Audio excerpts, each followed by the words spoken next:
Hey! What about that weirdness, LG? What do you think of all that mess? That was spacey and weird. Yeah! Good morning, everybody, and welcome to the Reverend Guitar Circle our Ranch. If you're ever wondering what it looks like to have somebody sit down with a guitar and a camera and go live on the internet with absolutely nothing planned, that's what it looks like. That was it. Yeah. Yeah, I mean, I don't know. Isn't that what it looks like every week? No, that's not true, because sometimes, like, there might be something in here. Let's see. I'm going to press play. You never know what's going to happen when you press play. Okay. Oh, look at that.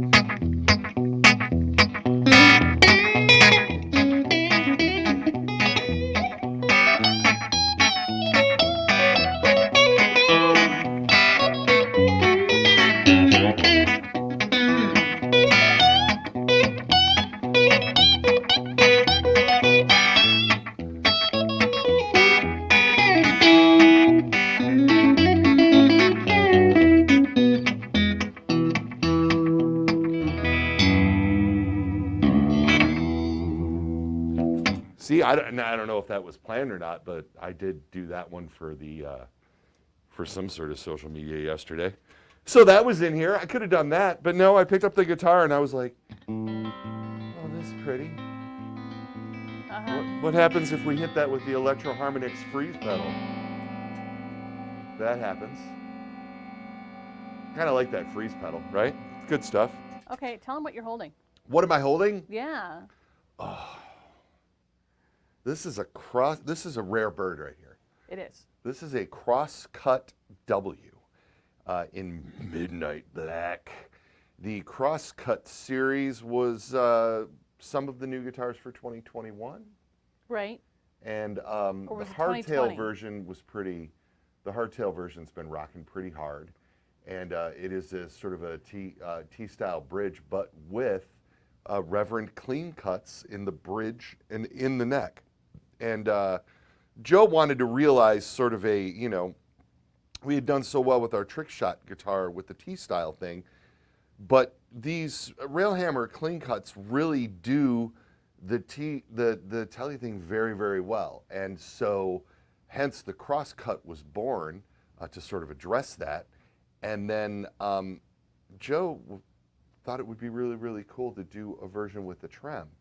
But now, historically, the only guitar in this body style with the trem is the Reeves Gabrels, and it has the up pull for more usage of the trem and all that sort of thing. And so this was just sort of a fun thing that we did for 2021.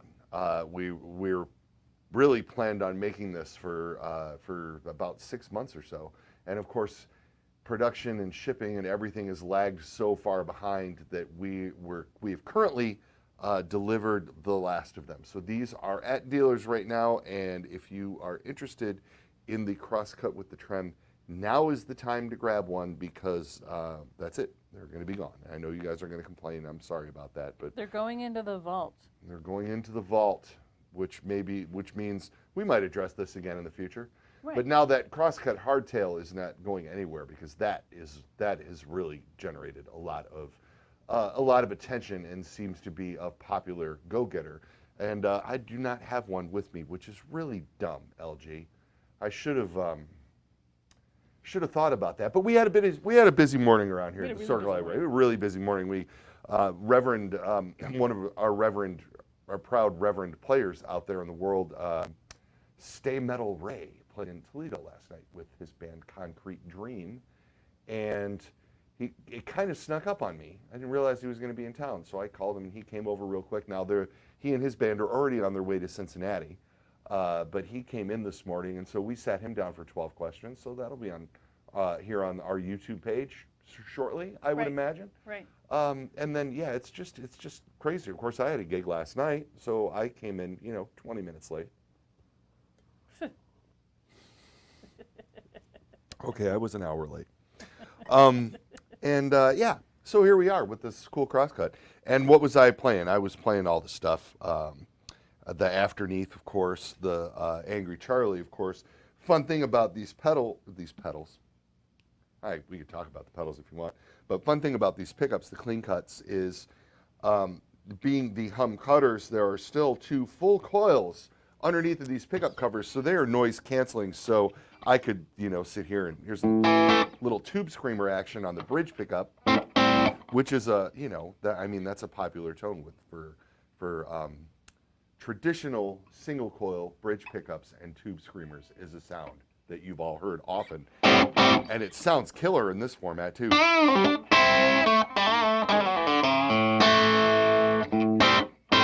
It sits really well in the mix. The sort of mid-range punches through, but you still have all of the clarity of a single coil in a noise-canceling pickup. And that I'm running that pickup a little hot, but not as hot as, say, like the MXR, the Super Badass.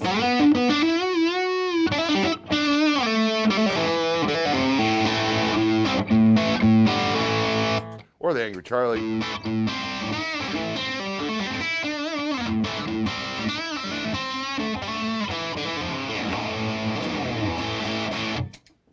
The Crosscut, killer. And then I ran through an array of clean, neck pickup sounds and got all dreamy with my Afterneath, my carbon copy.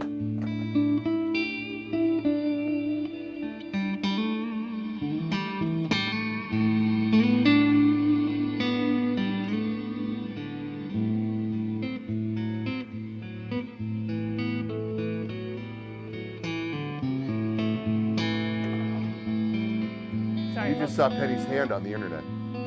They saw my whole body, but that's okay.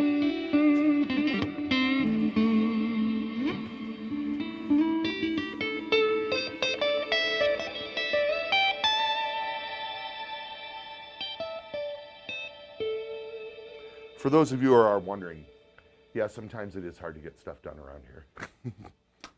That sound, I could sit here with this guitar and play with that silly pedal on for hours on end and be happy, be thrilled. Anywho. Anyway. You guys want to see this up close? So here's the Crosscut. You can see those clean cut hum cutter pickups, bridge and neck, roasted maple neck. Bring that closer to the camera. Oh, for Christ's sake, Miss LG, I'm tethered with this. I know, but okay. With this battery pack here. I don't want to knock everything on the ground again. Here we go. Wilkinson VS50. Black on black, as you guys know, that's my favorite. The cool input jack appointment. Note the Armor Gold 10-foot cable. Reverend backplate. What is this one? Oh, this is a BGB. 47127. Speaking of 47127, Reverend number 50,000 is going to be in the house here pretty quick. I guess it is. Crazy, huh? Right. Yeah, Wait. I know. Right. Yeah, it's happening. 25th anniversary, 50,000 guitars. Pretty exciting, isn't That's it? pretty exciting. Isn't that cool? Yeah. I know what it's going to be. Relatedly, Peter says, how many guitars does Reverend make a year? Mine's got a serial number of 39,000 something from 2020. Peter, that has varied quite a bit over the years. Do we still have that one serial number chart in our FAQ? I think we do. If you can, because the numbers have been sequential since 1997. So there's a spot on the webpage that shows what numbers were done in what years, and you can see it went from, you know, a couple few hundred a year to a couple few thousand a year, and now in theory, We should be making 7,800 a year. yeah, in roughly. theory we should be in the mid 7,000 Right. a year at this Right. point. But you know, all of the supply chain stuff has affected us greatly, and so we're doing the best that we can. But there's parts issues and all, you know, all that stuff. But we're working through it. Right. It's the We're 20s. working through it. I think we're getting out. I mean, I still think last year we probably Did. Yeah. indeed, Yeah. And this year seems to be more on track hopefully, so far, knock wood. yeah, knock wood. But so far seems to be more as far as regularity and number of guitars coming in. Yeah, yeah, So hopefully that works out for everybody. yeah, for sure. But, so are you going to tell him what the 50,000th No, guitar is? No? no, Okay. because we haven't announced it yet. Suffice it to say, we're going to do some 25th anniversary guitars. We are. Okay. Well, But I'm I not going mean, to tell you that's- what they that's are. right. That'd be rude. That's true. God, you know, a boy's got to have some secrets. You know what I mean? Yes, that's true. I agree. Darrell Hi, Darrell. says it's been Thanks a long for tuning time. in, man. Yeah. Yeah, it has been. It's been a minute. He missed you when you were at the Ska Fest in Virginia, Oh, bummer. and he just wants to say what's up and how you doing. I am doing good. If you are on the East Coast, we are going to be at a ska fest called it's called the Croydon Fest, but for some reason they call it the This Is Not Croydon Fest because they're ska people and they're weird.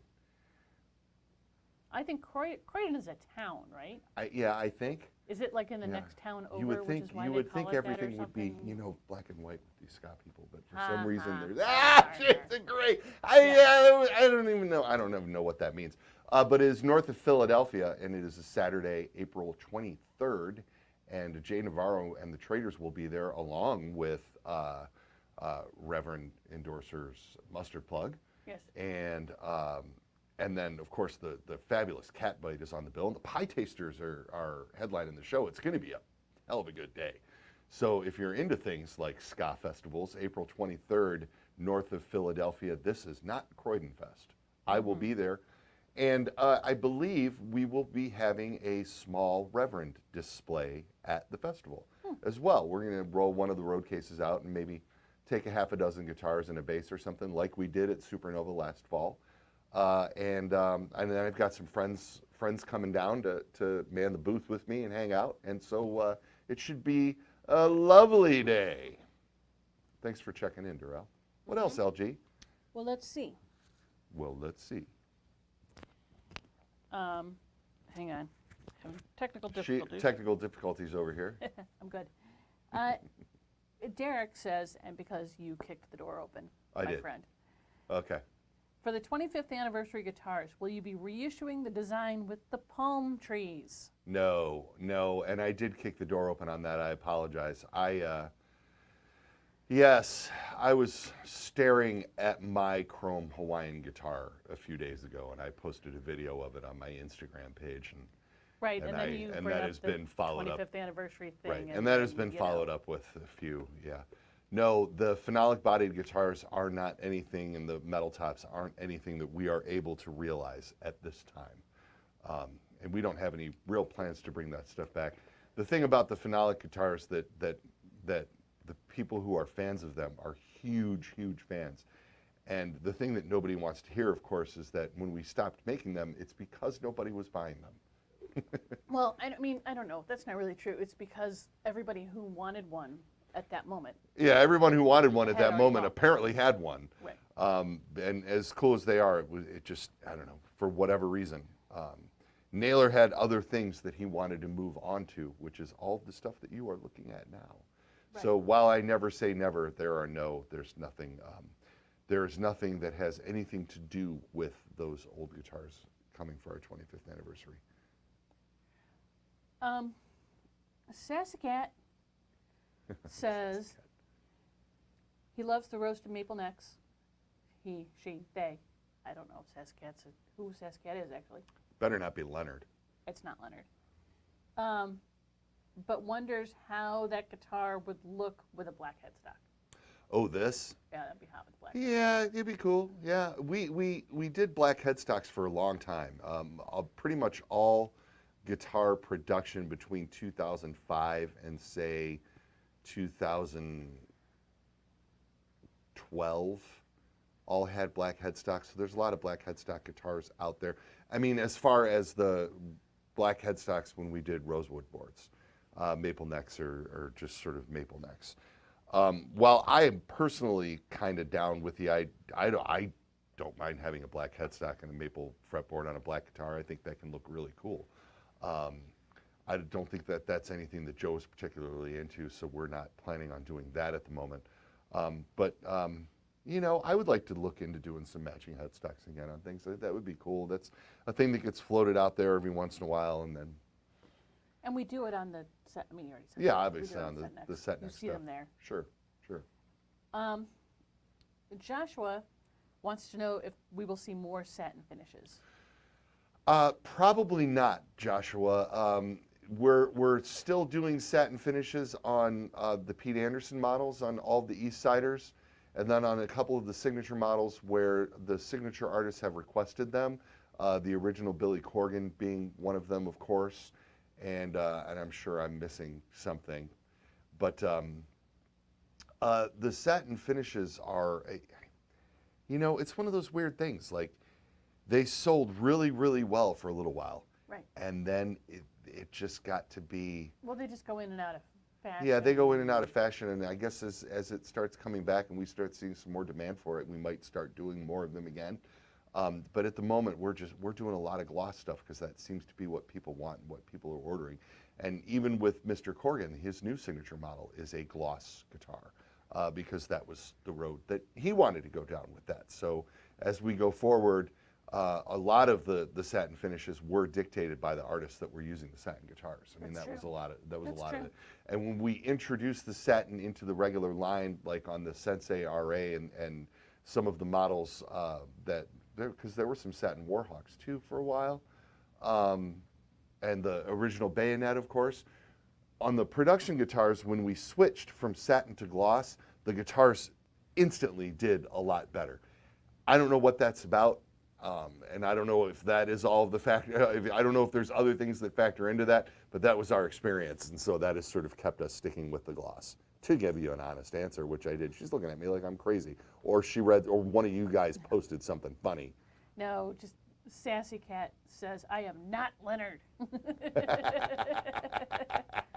Good, because if she learns how to use the computer, then we're all done. Yeah.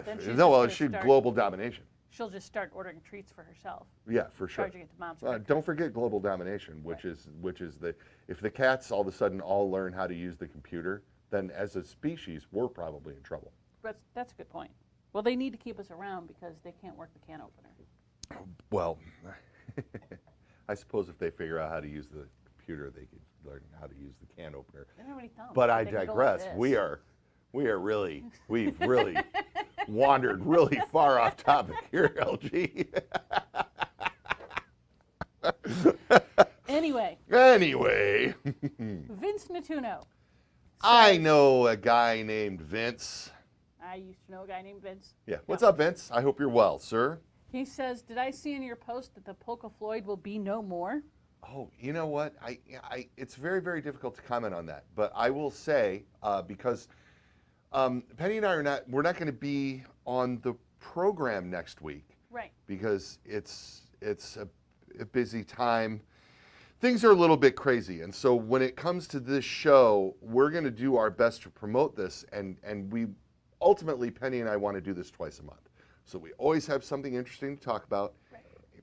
And because we are entering a period over the next few months where we have a whole lot of travel, we're going to be getting out on the road and seeing you guys.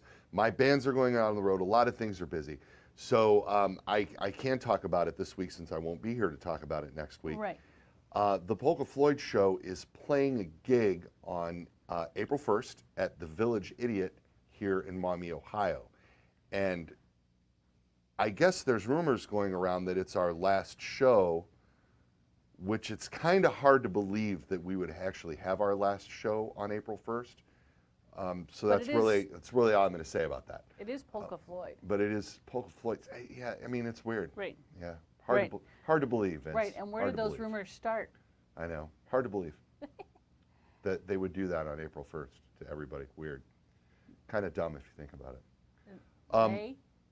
They, them, we, us, you, not me, not me anymore. Not you anymore. I'm a silent partner. Oh, yes. I'm a not so silent, partner. Yes. As Greg would say, yeah. Right. Benjamin says he's interested in the Roundhouse RA versus the Sensei RA. Cool. And he said, other than looks, is there a reason why one might be better suited for certain styles or players than the other? The solid color Roundhouse that we're doing with our Alnico humbuckers, the HA5s. Yeah, look at me. Look at me. Yeah. I have a hard time remembering the names of things. That is going to be a more traditional solid body arch top, maple top kind of guitar sound. Single cut. Yeah, single cut, arch top, maple top. You know the kind of guitar we're talking about. From the G. He who shall not be mentioned in my presence. Right.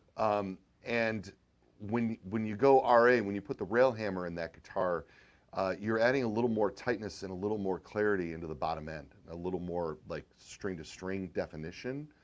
And the guitar sounds a little tighter. I mean, it sounds killer. And so really the only difference between the two guitars is the pickups, and really is that bottom end response, because the hyper vintage pickups, the high end, the pole pieces, do sound very, very traditional, like PAF style pickups. It's the bottom end that has increased clarity and resonance. Yes, Jim. But what about versus the Sensei RA? Did I say Roundhouse both times? Roundhouse RA versus Sensei RA. That's what he's geez. Okay, so the Sensei RA is just a solid Carina. I mean, basically a slab body. Obviously, it's contoured. But the Roundhouse, you're introducing a flame maple top, carved top, to that platform. So there's two things that are happening between the Roundhouse and the Sensei. And I don't have a Sensei here to really show you, I guess, but I do have my Italia Purple Roundhouse. So with the Sensei, the other cutaway is right here or so. And on a Sensei, more of the neck is apart from the body, whereas with the single cut guitar, like the Roundhouse, the neck is attached up here, getting around the, the 15th, 16th fret. And it holds the neck tighter. So it could be said that the Sensei resonates more freely and feels more alive in your hands, whereas the Roundhouse has a more focused and a tighter mid-range because there's less of the neck to sort of resonate free of the body. Those are the main differences between, basically your difference between a single cut and a double cut set neck guitar. But then also with the Roundhouse, you're adding the maple top, which is like a multiple tone woods thing, right? So you get a little bit more of a high-end shimmer, which is especially noticeable in your clean tones in the Roundhouse. So, yeah, I mean, without really getting into it, but that's your similarities between, what would be like a double cut junior and a traditional LP. Those sort of similarities play into effect. Right. not sure how the tulip thing fits into that. Rude. I'm being controversial. What else, LG? Lynn says, "Hey Ken, I love seeing your personal collection. How many guitars are you up to, and what is the strangest guitar that you own?" I know what the strangest guitar you own is. I have no idea how many guitars I'm up to, which is a sorry, sad state of affairs. But I do, believe it or not, I actually do sell stuff every once in a while. Penny's shaking her head no. She's like, very rarely do I see you sell anything, but I do. Yeah, a lot. We're going to go with a lot. And the strangest guitar in my collection, boy, Penny has a very definitive answer. Fire away. I have a very definitive answer. Yeah, what is it? The Shark Guitar Short Scale. Oh, the Shark. That's the strangest guitar you own. Who made those? I don't know. Turner? Tercer? Maybe. Turner? Was it Tercer? Tercer, yeah. I don't know. I don't know. We bought it for our kids at the Dallas show for $50 or something. It's a little shark. Yeah, it's goofy. But it's shaped like a shark. When the kids were little, they just loved it. And Especially Nate. And the thing hangs around. Yeah. It definitely hangs around. But no, I have some really cool vintage pieces that are very unique. But I perform in the Polka Floyd show with the National Res Electric, which is a solid body resonator guitar that has a single Lawler Telly pickup in the neck. That really amplifies well and sounds like a resonator when you plug it into an electric guitar amp. And that's a fairly unique instrument. I mean, in and of itself, it's a very niche thing that's kind of cool.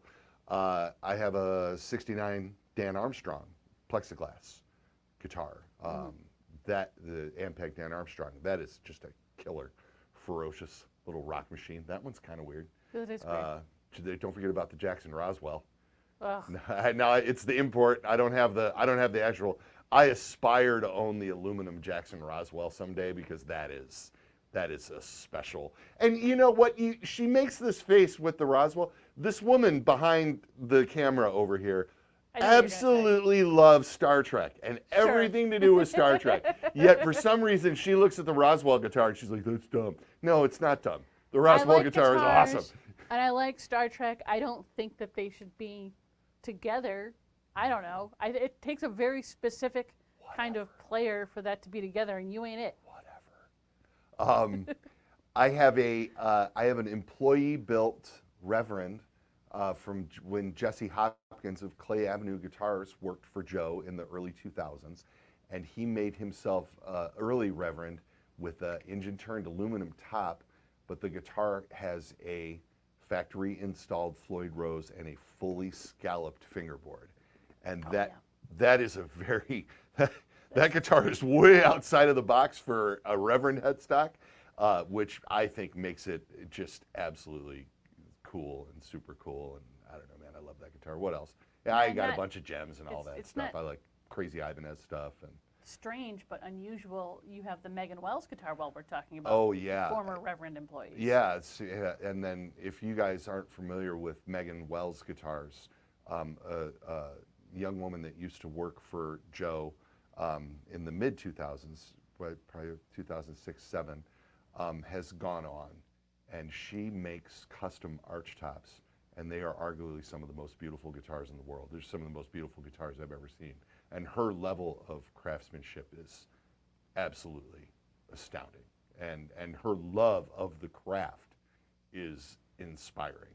And she just makes these beautiful arch tops. And my lovely wife, Penny, and Megan conspired to get me a guitar that she made called the Blue Princess for my 50th birthday, which is, I'm still overwhelmed by it. I open the case and look at it and look, I don't know how to do this thing. Work. I should bring that thing in here and show it off to these fine folks one day.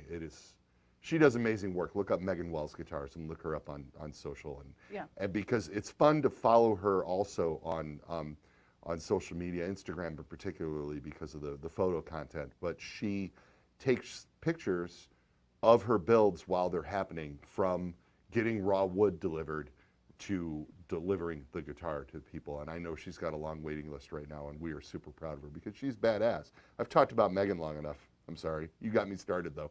But, yeah. You really want me to sit here and talk about my guitar collection? I don't know. I don't know okay. if you do. Not without visual aids. It's no So fun. they have things to say. Okay. First of all, Johnny Cola said yes, J. Terser Shark. J. Terser Shark. Yes, I don't know how he You know what, Johnny? I'd like to get that full-sized one.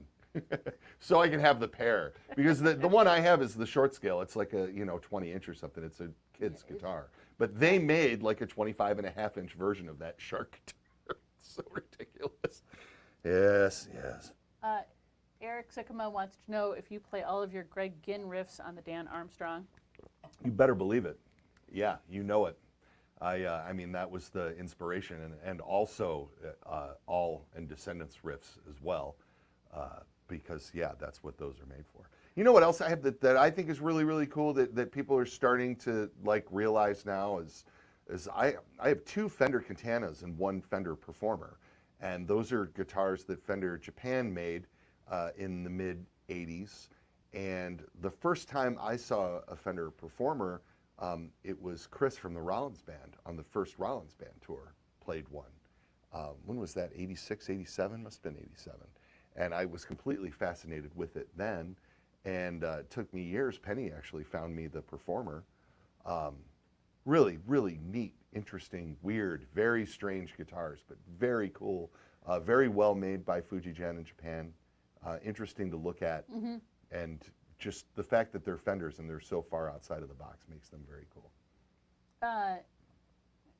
Sassy Cat says, Penny, how do you feel about the modern Flying V from that Nashville guitar company? Still Star Trek. They still look like Star Trek. I don't know. It's weird. they sort of. It's okay when it's like up and down, like they are on the hooks here, but when you put it on, that's where it looks weird to me. That's where it starts to look like a can opener and not like Star Trek. I understand. Uh-huh. Yeah, I think that they incorporated. I think that they were inspired by the Roswell when they made that change, and the Roswell is cooler to me. But, well, okay. But I'm not here to critique what other companies are doing. He didn't ask you. But I'm gonna anyway. That's a good point. Johnny Cola wants to know if you still have that Speedbird. Matter of fact, when Stay Metal Ray was here this morning, we got the Speedbird down, and we're talking about it. One of the prototypes from Mere Music is a bolt-on Warhawk in wine red with a reverse headstock and a Floyd Rose. And we never went into production with Floyd Rose guitars, but Joe ordered one. Joe laid out the design for one, and it is absolutely awesome. And I would love to make that, but I don't think it's in the cards. But I love it. It's so cool. Yes, Johnny, it is in my office, and it is actually hanging on a hook by my desk, and I get it down often. It's an inspiring guitar. It's very cool. I should post some pictures of that online. Maybe Leonard and I will take pictures with the Speedbird this weekend. What do you think of that? That's a good idea. It is a good idea. That's a really good idea. Thanks, Johnny. On to away from your personal guitar collection. Thank God. Because we want the show to end someday. Well, I have some other questions. Good. Fire away. I'd like to hear them. Yeah. Ryan would like to know how those pickups compare to the Huevo 90s or the Heavy 90s. So the Heavy 90 is a bridge pickup only, and it is a full throttle version of these. So if you want to look at it, the clean cuts are the cleanest. I know that seems obvious, but the clean cuts are, Joe made these pickups with the idea that they would be similar in output range to Fender style guitars and pickups. So you're looking at something to get noiseless, Jazzmaster type tones and Tele type tones and things of that. So with an output that is in that range. The Nuevo 90s are more of a P90 style sound. So there's a little bit more aggressive mid-range with the way that the Nuevo 90s are wired. So that approaches sort of the P90 tones. And then you have the Heavy 90 bridge pickup, which is a full bore, really hot, overwound P90 style thing. So quite a bit of difference in output. And I would say that there's a difference in the mid-range. So when you go from the clean cut to the Nuevo 90s, you're going to notice a more pronounced mid. And then when you step up to the heavy 90 in the bridge, the mids soften a little bit because the lows and the highs are so loud in the heavy 90 pickup. And then, of course, the other hum cutter that we make is the Corgan hum cutter, which has just tons of mid-range for him to have clarity with the super high gain tone that he plays. I hope I answered your question, but the clean cuts are supposed to be really Railhammer's answer to a traditional single coil sound, only noiseless. And I mean, you can kind of dig what's going on with that bridge pickup. You know, you can get that percussive attack, and that sounds very, you know, Fender pickup like, only in a humbucker. Anyway, anywho. Chase has a question, and I think it's, well, we have to deal with it delicately. Uh-oh. But I think he means it with the best of intentions. Okay. Any plans to make a Club King with a 24 3/4 inch scale length, like the former signature model you used to make? We're not going to talk about the artist, but we can talk about the guitar. I don't know if we'll get back to doing a 24 3/4 scale bolt-on neck guitar. I would like to. I mean, it certainly filled a niche. It was very cool. I don't have anything on the drawing board for that right now, although I do have a pretty good idea of what it would be. And yeah, that could be very cool, and that is something that's never far from our minds, because that guitar definitely had a very unique sound and really cut through a mix great. And yeah, I mean, it was a ferocious guitar. So I'm just going to file that under never say never, but it is something that we do discuss. Right. Yeah. Right. Frank Van Heck says, I broke the bass contour knob on my Sensei this week. Frank, be careful, buddy. Right. Took it to a guitar tech. Repair was an easy job. Okay. He complimented me on how well the guitar is built. Thought I'd let you know. Oh, that's great. That's terrific. Yeah, cool. I'm glad. And yeah, if you need anything, Frank, you know where to find us. If you need a replacement knob or something like that, let us know. But cool. Very, very cool. I'm glad to hear it. I think that we are a guitar tech friendly company. If you're a guitar tech and you know what you're doing, I mean, Naylor designed these guitars for obviously ease of use and great sound and all of that stuff. But a thing that really went through Naylor's mind in designing these guitars is ease of repair and maintenance, which is why we use standard size parts that are available all over the world. You know, if you get caught in a situation where you need a tuner real quick, almost all brands of tuners will drop in on the neck so you can play the gig at least before, we can get you a replacement. Or, same thing, nuts, bridges, Wilkinson stuff is available all over the globe. Pickups are standard sized for the most part. I know the Revtrons can be a bit of their own thing, but yeah, man, thanks for the compliment. I appreciate it. It's good to hear, right? Because we only ever get complaints. Well, of course. I mean, that's the nature. Because that's the nature of business and life. Yes, of course. I just, and also, if you guys take your guitar to a guitar tech and they have a question, please have them reach out to us. Mm-hmm. We are glad to speak with anybody and, let them know what we use and whatever questions they have. And if Tim doesn't know the answer, because when they reach out, they're going to talk to Tim first. Right, probably. And if Tim doesn't know the answer off the top of his head, which is rare, because Tim is a guitar encyclopedia. Yeah. And a good tech in his own right, even though he works in our office. We have Zach Green, who has been working for Reverend for 24 years and knows all of these guitars inside and out. Well, and he could just call Naylor anytime anyway. Yeah. And our streak is still alive, by the way. I have yet to have a guitar out in the world that people, like, every once in a while, just because we have 50,000 guitars almost out there in the world, and every once in a while somebody will reach out to us with something that is unplayable, or there's some sort of reason that something is wrong with this guitar and it can't be fixed or whatever, and then we get it back here and Green's like, oh no, 20 minutes later, good to go. So I'm pretty proud of that track record. LG, we got to be wrapping this up, little gal. Yeah, I think we're done. Yeah. Is there anything else there before I talk about upcoming events? Because there's some exciting upcoming events. Well, do you want me to pick on you from your friends? Noel says all over Descendants, and why don't you make more red guitars? Thanks, Noel. Yeah, we are laying out the colors for next year already in red. That's true. And there is some red being discussed. That's true too. So for sure. I don't know why you're feeding into his nonsense, but that is true. No. Right. But yeah, I think we're good. So, coming up for Reverend and me stuff, I guess. Yeah. Of course, Polka Floyd shows playing April Fool's Day at Maumee Village Idiot. That's going to be a blast.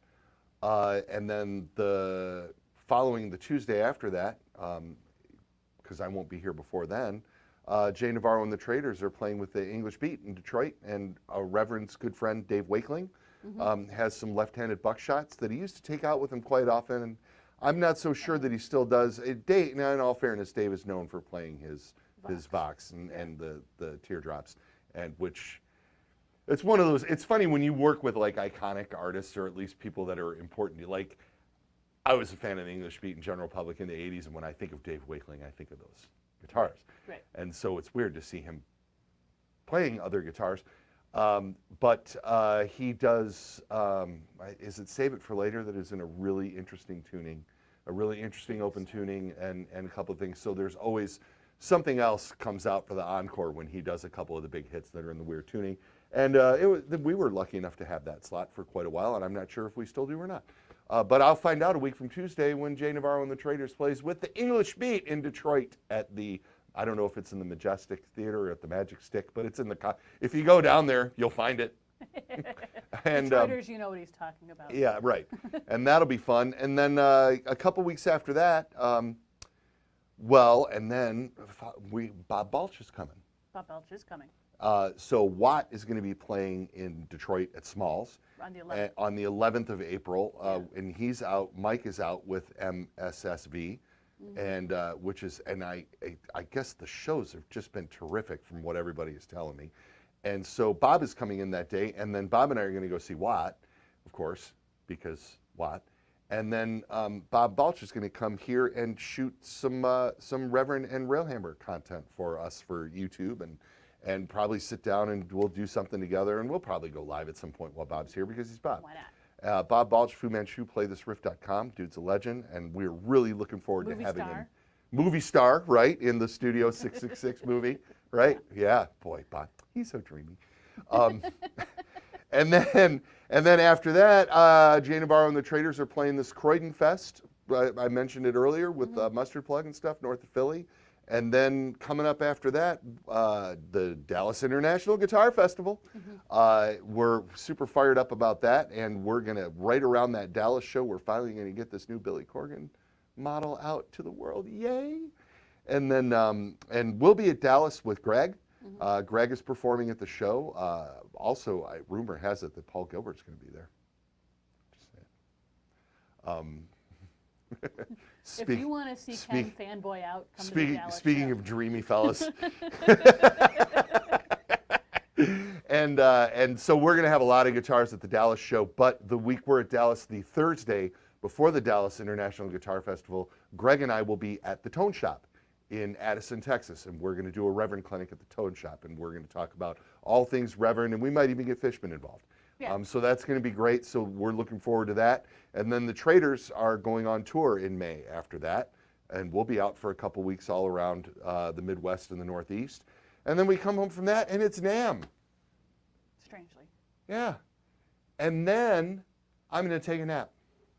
Yep. After NAMM. Yep. I'm going to take a nap. Okay. All right. Yep, that's the plan. So listen, everybody, we'll be back here 2 weeks from today. I think so. Sounds like a plan. Okay. Watch the socials, and we're coming back. Thank you all, and everybody have a wonderful, wonderful weekend, and we'll see you out there somewhere soon, I hope. I'm going to get into that craziness again because that was fun. Because I like that chord right there. That's a good one.